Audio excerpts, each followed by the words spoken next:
Olá, povo de Deus, sexta-feira da 18ª semana do Tempo Comum, 9 de agosto de 2024.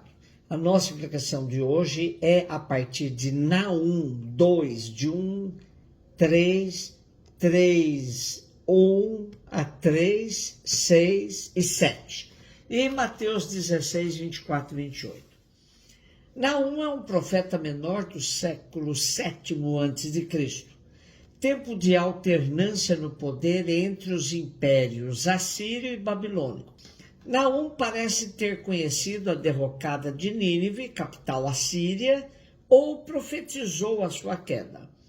O texto de hoje descreve com paixão tal situação.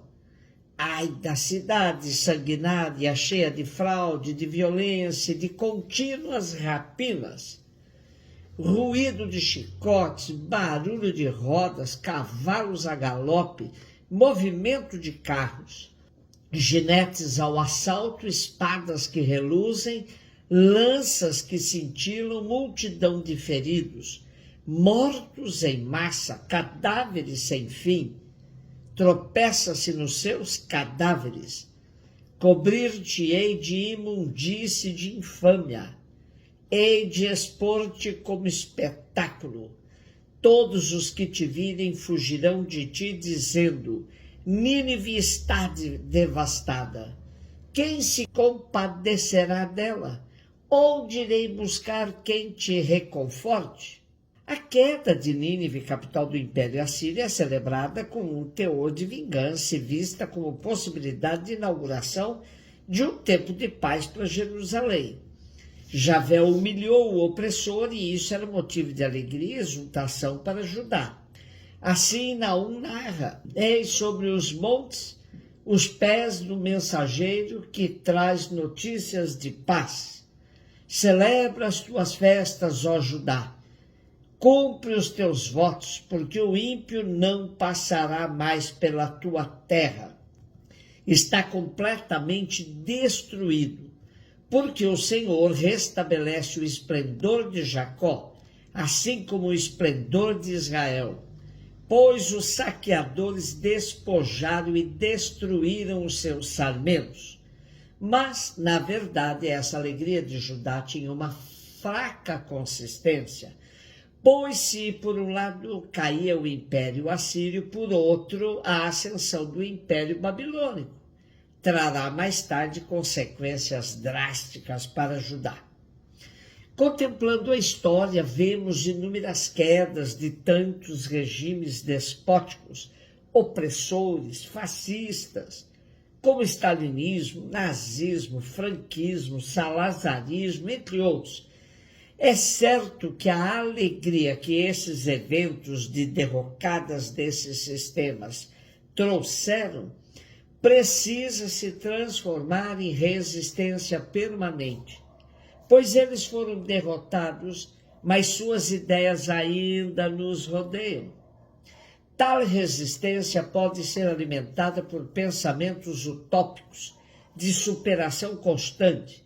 Às vezes pode bater em nós um desânimo, pois o ritmo da queda de impérios nem sempre corresponde à nossa impaciência.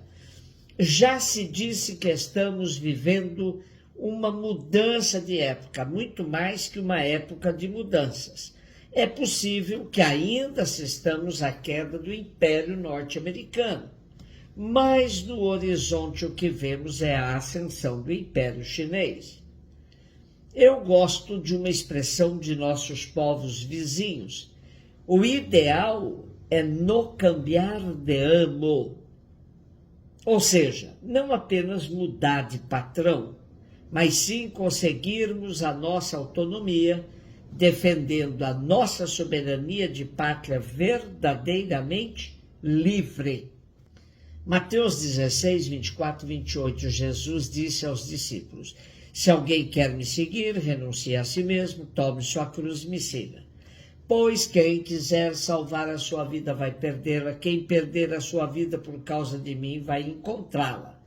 De fato, que adianta o homem ganhar o mundo inteiro, mas perder a sua vida?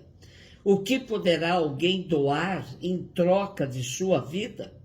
Porque o Filho do Homem virá na sua glória. E na glória, porque o Filho do Homem virá na glória do seu Pai com seus anjos, e então retribuirá a cada um de acordo com a sua conduta. Em verdade vos digo, alguns daqueles que estão aqui não morrerão antes de verem o Filho do Homem vindo com o seu reino. O nosso texto vem logo depois do anúncio de Jesus, de sua paixão, fato que mereceu uma reprimenda de Pedro, como que dizendo para Jesus, deixa disso. E Jesus reage duramente contra essa postura de Pedro e apresenta as condições para quem pretende segui-lo. O seguimento passa pela aceitação da cruz. E Jesus ainda apresenta a sustentação de sua prova, dizendo: quem quiser salvar sua vida, a perderá. Quem perder a sua vida por causa de mim, a reencontrará. De fato, que adianta alguém ganhar o mundo inteiro se perde a própria vida? Neste perder e ganhar, vale a pena recordarmos a poesia do poeta jesuíta espanhol Benjamín González Buerta. Ganhar-se ou perder-se? O que a gente retém só para si é o que se corrompe dentro de nós como água parada. O que a gente deixa passar para os outros é o que lava a nossa intimidade como água que corre.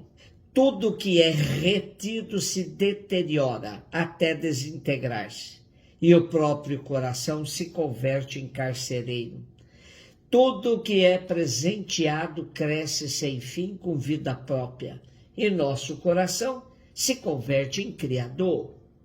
Guardar-se inteiramente para si é a única forma de perder-se eternamente na esterilidade da morte. Perder-se inteiramente a si mesmo é a única forma de ganhar eternamente no reino da vida. Cruz é um tema muito caro para o cristianismo e fugir dela é uma tentação constante.